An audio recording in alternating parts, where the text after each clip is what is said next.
Can we talk about Jesus? Yeah. Yeah. I think one of the interesting things is you have never really used the name Jesus in your songs before, Yeah. but now you are. Yeah. Why? What changed? Up until this, I think it comes back to like you have to write what wants to be written. Yeah. And up until now, when I would write, anytime I would write his name into a song, it felt like I was trying to write the right thing or the passcode to belong to a certain society or like a social club of, yes, see, I'm still part of this. Right.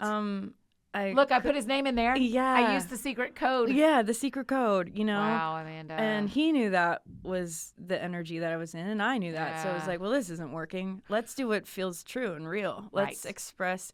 And then people who are, who are determined to misunderstand it, or people who are ready to understand it, will go with you. You Yes, just got to write yes. what needs to be written. And so I think over the last couple years, when I got that piano and I was sitting and playing for the joy of it again, I found myself just starting to chip away at the marble of whatever the next thing would be. And without knowing that it would be like this particular body of work. And the songs that just felt the most natural. It felt like, okay, everything's burnt to the ground. What is left? We started looking through the rubble, and that was what was left, Yeah.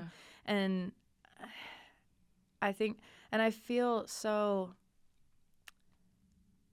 like when I talk about Jesus, I'm like, oh, like how many years do we have? Like how much time do we have? I can't possibly on a podcast, express what the person means to me. It's not a persona. It's not just like a cluster of letters that form a sound, that makes it precious. It's the person that's so wildly precious, but like resilient as all get out, like he's not a fragile friend, and he stays. Like there's just something that I think I feel, our friend of ours who talks about everybody loves classical music, they just don't know it yet. I feel that way about Jesus. I'm like, everybody loves Jesus, they just don't know him. They just don't know it yet. Yes. And that includes me. Yes. There's layers Me and too. layers and layers of Me things that I'm like, oh, I didn't know that about you. I didn't know that about you. Oh, like when we get to the root of it, there's so much love there, you know. And Jesus as the person who is, he is so radically and perplexingly, I don't know if that's a word, but it's perplexing, his kindness and his love and his inclusivity. And that is what I'm chipping away at. If there's anything that I want to say about it or about him, it's about, like, I shouldn't be included in this thing. And that's not because I have a ishy sense of self-worth anymore. Like, Jesus he's been the friend. Yeah. Like, I can't talk about that without talking about the other. I think that's what the contrast is so important. It's like somewhere in the middle of that is this central line, this like shimmering thread, and it's the person of Jesus. It's the presence of Jesus. It's the conversations, in my mind where there's thoughts that cross my mind when I'm like in this cycle of thinking that isn't leading me anywhere, and I sit in my thinking chair, which one of my mentors told me to get, or not a thinking chair, a listening chair. She calls it a listening chair. Listening chair. Yeah, I feel like I have a thinking chair and a listening chair. Wow. But to sit and go, okay, these thoughts are not actually leading me anywhere. I need a better thought. And sometimes that comes through a friend, right? Yeah. Through the like what they see and what they understand. And sometimes it comes through, the subconscious, like a new thought, which is just, it blows my mind every day. The fact that we could think something new, like we could, renew our mind. That's crazy. Right. But I think the biggest thing, and the thing that I keep coming back to when I think about God, when I think about the Son, Jesus Christ of Nazareth, like when I think about the triune, it's that they never leave, they never left, and they never will. Yeah. And Emmanuel is it's a reality. Yes. Like it's and all my days and nights and my death and my life, it's all wrapped up in that. You know, it's not hinged on how well I perform anymore, which is what I thought it was hinged on. And It's that secret code stuff. yeah. It's the secret code, and I think his name has been used in vain. We talk about using God's name in vain. I think we've all used it for our own agenda at some point, where that's the vanity part of it. We're using his name for our own gain and to get into the club. I mean, that's it. Because if you say it in front of the right people, or say the same is true if you love a sports team, or if you love a certain food or a restaurant or a TV show. If you just bring up one character, everybody knows. Oh, she watched Yellowstone too because she said John Dutton. Right? Yeah. Right. And I think I've never thought about it, but that is a way we use Jesus' name in vain. Yeah. Is we go, I'm only saying this right here because I want you to know that I'm on your team. Yeah. I'm not on the other team. Yeah. Whatever that one is we've decided today is the other Whoever team. the other team is, That's right. Doesn't belong to the club. That's right. Yeah. That's right. How is Jesus different for you than God? Oh, wow. God to me feels like the final frontier, feels like the everything, feels like the beyond, this like forever nature of regeneration. It feels like the substance of things unseen.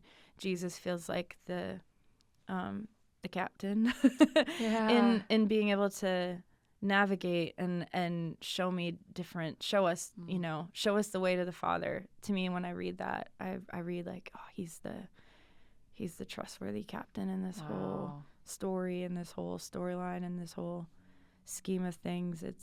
He's so patient. He's so patient. If I think about how, I think they're conspiring for our good. If we're going to talk conspiracy theories, I feel like we're going to do a whole episode on conspiracy theories. I think they're conspiring for our good. He has our good in mind, and you'll just make me cry talking like that. You know. So it's a compass. It's like a light on the mountain. That actually is it. That's what I feel about Jesus. He's the light on the mountain. He's the clear sky and compass, and he's trustworthy, and he actually takes time to earn trust with people, I think. Wow. He doesn't demand it. Yes.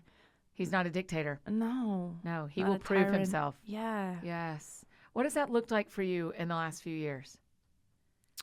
I mean, your whole life turned on its head. Yeah. It's just the kindness that it's like insistent. I read a lot of Anne Lamott. I love her so much. She talks about in Traveling Mercies, the presence of God following her around like a cat that she couldn't get rid of. It's one of my favorite stories. I cry every time. And it kind of felt like that. It's like, oh, you're really here to stay, aren't you? Like the psalmist talked about, there's no place that I can go. Yeah. Those were nice lyrics before. Yes. Now it's like, okay, we're here now, you know? Yes. I often am like, I want to hear David say that psalm the way he wrote it. Because it's written very like, if I go up to the heavens. Yeah. And there have been days in my life where I've gone like, is there anywhere I can go? Can I go up to the heavens? Nope, you're there. Can I go to the bottom of the ocean? Nope, you're there. Like, Like I want someday for David to do the inflection he meant when he wrote it. Yeah. Because I think the beauty of the written word and the beauty of your songs is we can play them and we get to decide the inflection. Totally. Gardens to graves. We get to... Gardens to graves. We're going backwards. Sorry, pretty like graves to gardens. Yeah. We get to decide the inflection. Yeah. Right? And with so much of the songs on State of the Union, we get to decide the inflection. When you're writing Light on the Mountain, were you writing from a place of sadness or joy? What is your inflection on that song? Inflection. It just felt like a poem. It just felt like again, it felt like I need to remember. I think visual cues help me a lot. Yes. So writing around a picture helps a lot for me. The inflection of it was just like especially putting it right next to Miracle of the Mind. Yes. It was, there are many ways to hear the conversation with Jesus. And through nature is one of my favorite ways. Yeah. So seeing like the glint of light coming through the trees, it's like it's a memory of, I remember this is also how I tend to overhear conversations of God and the Son and the Spirit conspiring for our good, you know? So so then it's light on the mountain, and then it's honestly, and then it's our Jesus. Yes. I mean, that honestly in the middle feels like jarring. Right. But not in a bad way, but I'm just telling you the truth. Like, it was kind of like, oh, light on the mountain, like, here's who he is. And then only Jesus, here's who he is. And in the middle, you're saying, I'm empty. Yeah. I got nothing. Yeah. So what is that? How does Jesus sandwich that? I think the baseline of any kind of connection with anything and anyone is honest. It's honesty. And I think there's truth and there's honesty. Are they different? Well, I think that, okay, if I were to just define it in my own terms, what I'm getting at, I feel like there's a big T truth of like that encompasses all of the stories that are happening at once. And then there's our honest moment that we're in right now. Yeah. And I feel like the divine like connection is when both of those things are together. One without the other doesn't yield to relationship. There's no relationship. Otherwise, it feels like we just have like someone's talking at us. Yes. Right? Right. And we don't feel like we've actually brought our true selves to the table, which is where things get good. So how does Jesus align those for you? Well, he is a place where I've been able to go and say all the things that feel like they're not allowed to be said in which church. Which is how honestly ends up in the middle of those two songs. Yeah. Yeah, it's the place where I feel like I say all the ugly things. I say all the, are they really ugly? I don't know. I think they're just honest. I don't think they're ugly. Right. That's right. I think they're just honest. They may not be polite. They're not polite. But that doesn't mean they're ugly. Yeah. But I feel like, Jesus isn't, I think his heart breaks for people, but I think he has the whole story in mind. Yeah. Right? So I hope so. Hope so. Right? I mean, I think so too. I like the thought of it. Yeah. There's a shred of believability to me. Yeah. That has not panned out to the end yet. If I'm just telling you the truth. If we're just going to have an honest conversation, I'm going to tell you, I'd like to believe with all my heart, I'm choosing to believe that Jesus has the whole story in his mind. Yeah. I like that thought. It doesn't feel lit today. No. So what do we do with that? What do we do with that? I don't have prescriptions for people. I only have descriptions. So I think the descriptor of Jesus, the person, the presence, more than this sort of caricature that we've made him out to be, this celebrity idea, this idol. I think we've made an idol of Jesus rather than interesting. Than an icon. Yes. I think he left right as his ministry was starting to boom. Right. And everybody's like, we all get to year 3 and we're like, we've hit it. Let's go. And Jesus is like, oh, year 3, I'm out. Yeah. Yeah.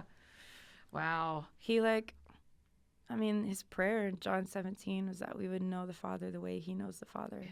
So it wasn't we're so included in the whole story. Yeah. I think he's become very alive to you. I can hear it.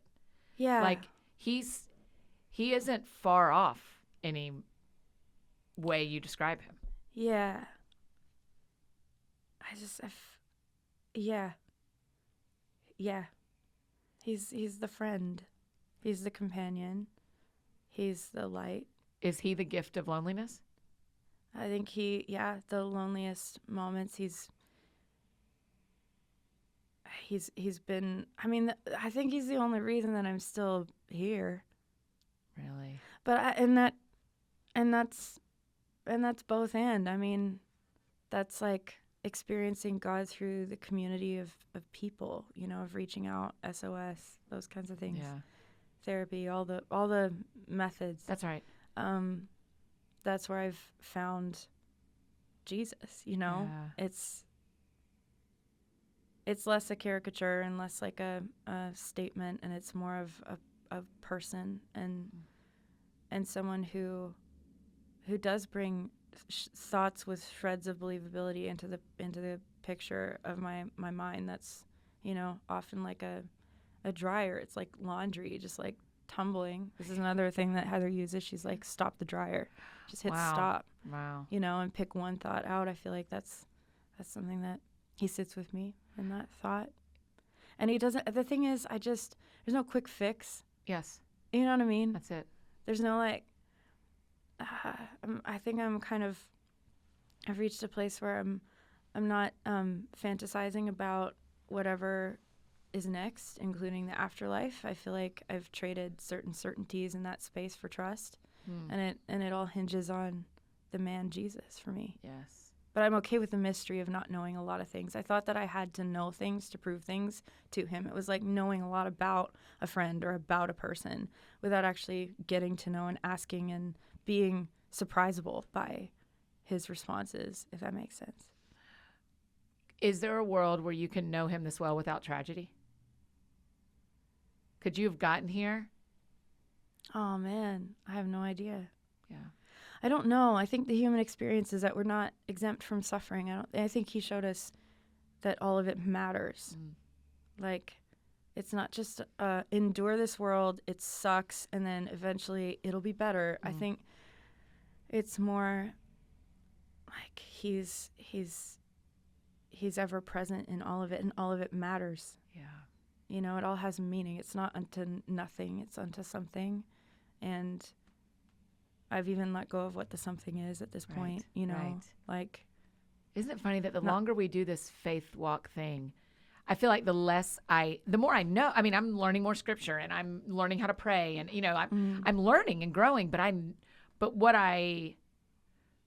the understanding I hold on to become less and less.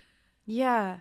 Does that mean we're growing up in this? Is that what's happening? I wonder. I mean, they talk about being like a child, like having childlike faith, and I feel like children at play, a friend of mine, we were talking about it this the other day, about how much of a violent act play is, because you have to know who you trust in order to feel fully able to play. Yes. And watching kids who actually have, you know, a stable home life, and they know who's looking out for them on the playground. They'll just like dump all their stuff, you know, on their guardian. They're like, can you hold this? Can you take all this? I'm going to go play. Right. It's such an act of trust. Yes. You know, to be in a state of play.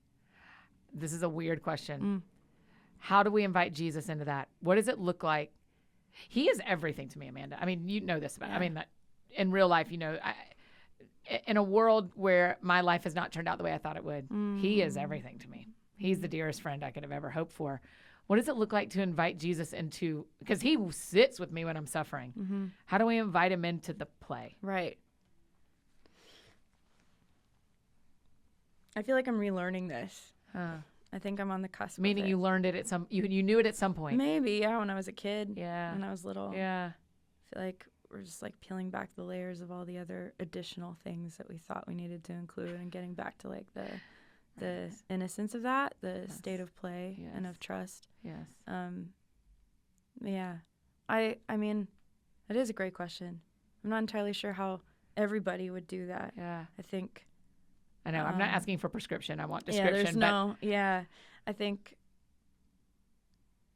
and I'm going back to your question too of like, would I have known this without the tragedy? I would say no. I think I would have just kept on the track I was on. Yeah. I mean, there's no way of knowing, because, you know, we just have our paths. We only do it once. Yeah. But there are certain things I would never trade. Yeah. I wouldn't trade my first marriage for anything, honestly. Yeah. Like it was a place that we both learned so much. We both discovered so much, and we both have so much love for each other, you know. Yeah, I think even just saying that feels like a threshold thing, because there were days where I was like, oh no, my life looks like a failure, right? Like, what do we do with failure? What do we do with disappointment? What do we do with all these things? And now I'm like, oh, they all actually matter. They all count, and they're all very important. And there are certain things I would never, I think Jesus would have stayed he would have been a cluster of ideas and thoughts in my head, and a club to belong to, tribal thinking. Yes. I would have been forever on the search for tribes who, like, okay, which are centered in agreement for survival. That's what tribal thinking yields is like survival of the fittest. We know this one thing, so let's exchange the information. Maybe we can survive a bit longer. It's like, I think I would have been kind of just on the hunt from thing to thing for that. you know. And the password being Jesus. Yeah. So I just want to find the password Lots and then of the codes. tribe. Yeah. And within denominations, there's just all the Right. different fine print, all the different codes of like, you can learn the different codes to belong and to fit in. Yes. And Jesus became so much more than that. I love when Anne Lamott talks about how she's, you know, too religious for her liberal friends and too liberal for her religious friends. I'm like, no one has put it into words like that for me. That's how I've always felt. It's like I want to say all the right things to belong. I'm terrified of, you know, being rejected. Yeah. And so I'm looking and studying and forever, like my brain's always like, okay, we got to find the things to belong. And now it feels like after a certain amount of loss and I think human development and tragedy, we all end up, hopefully, like Brene Brown teaches us, to get to the place where we belong to no one and everyone. Yes. And it was Maya Angelou who said that. And then we're able to actually truly offer ourselves to the world. So I think that's why, like, these projects in succession with each other, it feels like this is kind of the end of an era. This project, it feels like a trilogy. Yeah. What between House on the Hill, Falcon, and now State of the Union? Brave New World, House on a Hill in this one. Yeah. Interesting. Brave New World, House on a Hill, and State of the Union feel like a trilogy. Yeah. Yeah, I hope that's not too I can't believe you waited grandiose. till now to tell us this. I hope that's not too grandiose. No, it's to not. Say. Why does it feel like that? Why does State of the Union feel like the third of a trilogy? I mean, Brave New World felt full of, like, we're setting out on this journey of, and it used outward language to go inward, which is what I've kind of always found myself doing. Yes. House on a Hill was it was like a dark night of the soul, getting into the layers of the soul. Like, it's like the sanctuary of the soul, what happens in here. And State of the Union kind of feels like, if we're going to say anything at all about these things, about the discoveries and about the house, the internal house, like, what do we want to say about it? So that's kind of, it feels like. Dude, that blows my mind, because I'm putting this theme on your album. You're not, so forgive me, but the ancient feel of it. Yeah. And it being the first time that you are really going forward with the name of Jesus. Yeah. At the end of the trilogy, the answer is go back to the old, and it's always been Jesus. And it's our Jesus, not just my Jesus. Wow. Everyone's Jesus. He came for everyone. Yes. Once and for all. Yes. Everyone's included. Everyone is beloved. Yeah. I remember hearing a preacher say that when the angels talk to the shepherds, that's the first time in the whole Bible that it says for all people. Yes. And it was not just for God's chosen people. It was for all people. All people. All people. It's for everyone. He's for everyone. He's for everyone. Yeah. He's for everyone. I love that thing you say, that everybody loves Jesus. They just don't know it yet. If they knew him, right? If they knew him, of course they would know. If we knew, yeah.